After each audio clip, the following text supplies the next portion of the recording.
Salut tout le monde! Aujourd'hui on va essayer de répondre rapidement à la question qui est ressortie sur les réseaux sociaux. Qu'est-ce qui est King of War? De élite ou de vicieux est le plus efficace? Et on va essayer ici d'y apporter un élément de réponse qui soit pas trop violent pour les personnes qui sont allergiques aux maths.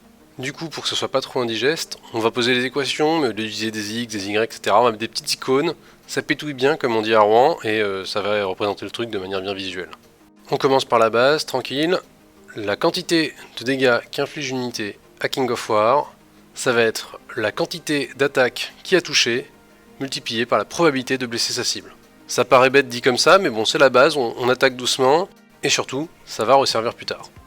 Et de même, la quantité d'attaque qui a touché, c'était la quantité d'attaque que possède l'unité, multipliée par la probabilité qu'avait l'unité de toucher. Et du coup, en mettant tout sur une seule équation, en faisant un remplacement, on a que la quantité de dégâts infligés par une unité est fonction de son nombre d'attaques, sa probabilité de toucher et sa probabilité de blesser. Ça paraît intuitif, c'est normalement un calcul que vous faites déjà régulièrement.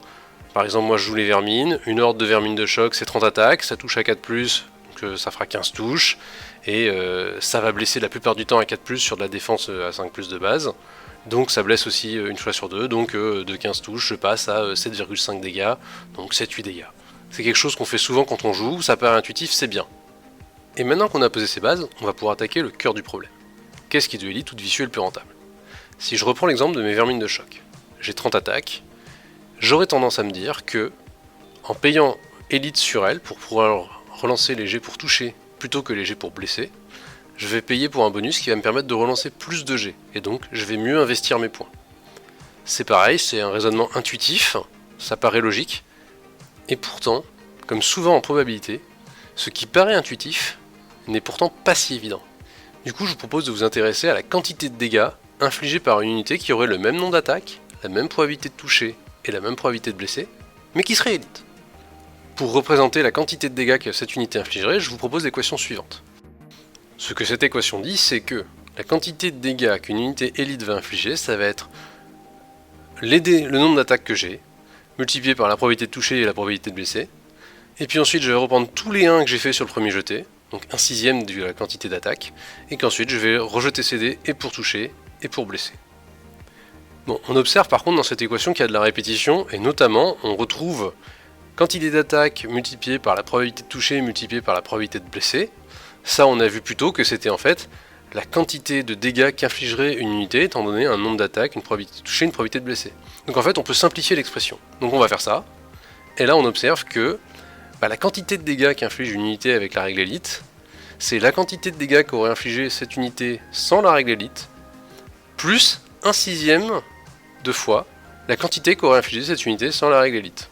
Donc en fait, la quantité de dégâts qu'une unité avec élite inflige, c'est 7/6 de la quantité qu'elle aurait infligée si elle n'avait pas eu élite. Après ce premier résultat intéressant, on peut s'intéresser maintenant à la règle vicieux. Je vous propose l'équation suivante. Cette équation dit que la quantité de dégâts qu'une unité avec la règle vicieux va infliger va être fonction de son nombre d'attaques, de sa probabilité de toucher et de sa probabilité de blesser, mais que à cela on va ajouter 1/6 des touches réussies, qui donneront des 1 et qui devront être lancées, multipliées par la probabilité de blesser. Par ailleurs, on avait vu plus tôt que la quantité de touches réussies, c'était le produit du nombre d'attaques et de la probabilité de toucher, donc on peut faire un remplacement dans l'équation. Et là, il y a comme un air de déjà-vu qui apparaît, puisque on a déjà eu dans le cas précédent cette situation. On a le produit du nombre d'attaques, de la probabilité de toucher et de la probabilité de blesser qui apparaît. Ça, on sait que c'est la quantité de dégâts qu'aurait infligé l'unité de base, en fonction de son nombre d'attaques, de sa probabilité de toucher et de blesser. Donc on peut faire le remplacement dans l'équation. Et là, on obtient donc que la quantité de dégâts qu'une unité avec la règle vicieuse inflige correspond à 7/6 de la quantité de dégâts qu'aurait infligé la même unité mais sans la règle vicieuse. Et du coup on peut faire un dernier remplacement, parce qu'après tout on a déjà eu ce résultat plus tôt, et donc on peut écrire que la quantité de dégâts avec la règle vicieuse, c'est la même quantité de dégâts qu'avec la règle élite. Dans tous les cas, l'ajout de l'une ou l'autre rajoute 1/6 d'attaque, donc une attaque pour 6, c'est assez facile à calculer, si vous avez un régiment 12 attaques élite, vous pouvez le lire, régiment 14 attaques à la place, vous en avez ajouté une pour 6, ça marche bien pour estimer les dégâts. Et par ailleurs, vous pouvez faire des essais dans tous les sens, faites les calculs, quel que soit le profil, quelle que soit la cible, le bonus apporté par élite est le même que le bonus apporté par vicieux. Il y a un simulateur de dégâts, on vous met le lien en description de la vidéo, vous pouvez faire des simulations dessus. Vous pouvez faire des simulations sur papier à côté, si vous avez des compétences en informatique ou en Excel, faire des simulations numériques. Élite ou vicieux, c'est la même chose.